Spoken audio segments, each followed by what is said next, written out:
America की सैन्य कार्रवाई के बाद पैदा हुए गहरे राजनीतिक संकट के बीच वेनेजुएला की राजनीति में बड़ा घटनाक्रम सामने आया है। अमेरिका द्वारा हिरासत में लिए गए अपदस्थ राष्ट्रपति निकोलस मादुरो के करीबी सहयोगी, पूर्व उपराष्ट्रपति और ट्रंप प्रशासन के साथ सहयोग का संकेत देने वाली डेल्सी रोड्रिगेज ने वेनेजुएला की संसद में अंतरिम राष्ट्रपति के रूप में शपथ ली है। उन्होंने ये शपथ उनके भाई और नेशनल असेंबली के अध्यक्ष जॉर्ज रोड्रिगेज ने दिलवाई है। ये शपथ ग्रहण सोमवार को स्थानीय समय अनुसार दोपहर के समय संसद भवन में आयोजित एक विशेष सत्र के दौरान किया गया। शपथ ग्रहण समारोह भावनात्मक और राजनीतिक रूप से बेहद संवेदनशील माहौल में संपन्न हुआ। शपथ लेते समय डेल्सी रोड्रिगेज ने दाहिना हाथ उठाकर कहा कि वे अमेरिका द्वारा किए गए कथित अवैध सैन्य आक्रमण के बाद वेनेजुएला के लोगों पर हुए अत्याचारों के लिए गहरा शोक व्यक्त करती हैं।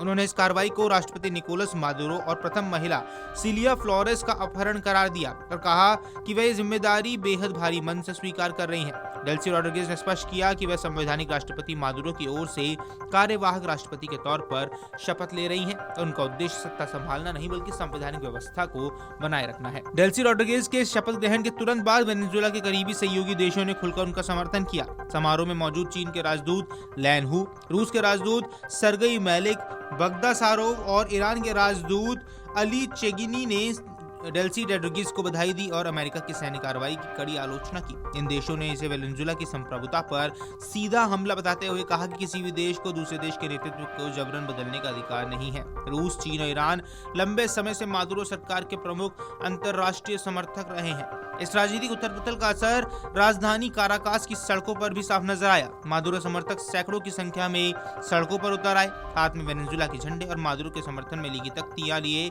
प्रदर्शनकारियों ने अमेरिकी में विरोध के नारे लगाए। सरकार समर्थक इन प्रदर्शनों को सत्ता प्रतिष्ठान की ताकत के प्रदर्शन के तौर पर देखा जा रहा है। इससे पहले भी वेनेजुएला में विपक्षी आंदोलन के जवाब में सरकार समर्थक रैलियां होती रही हैं, जिन्हें अक्सर राजधानी में तनाव का माहौल बन जाता है। इस पूरे घटनाक्रम के बीच अमेरिका की नीति को लेकर भी कई सवाल उठने लगे हैं। वेनेजुएला में अमेरिका के पूर्व राजदूत चार्ल्स शापिरो ने एक समाचार चैनल से बात करते हुए कहा कि वॉशिंगटन इस समय लोकतंत्र की बहाली से ज्यादा स्थिरता को प्राथमिकता देता नजर आ रहा है।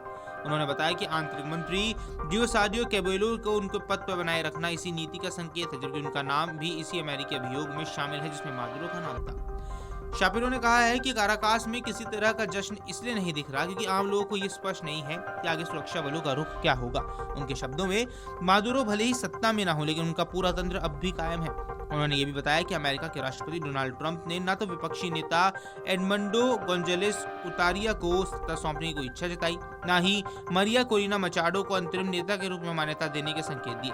शापिरो के मुताबिक अमेरिका वेनेजुएला के तेल क्षेत्र को देश के पुनर्निर्माण के लिए संभावित वित्तीय स्रोत के रूप में देख रहा है। हालांकि ये प्रक्रिया बेहद जटिल और राजनीतिक रूप से संवेदनशील है। वीडियो डेस्क अमरुजाला.com। अगर आप ये वीडियो YouTube पर देख रहे हैं तो हमारे चैनल को सब्सक्राइब कर बेल आइकन दबाएं और Facebook पर देख रहे हैं तो हमारे पेज को लाइक करें।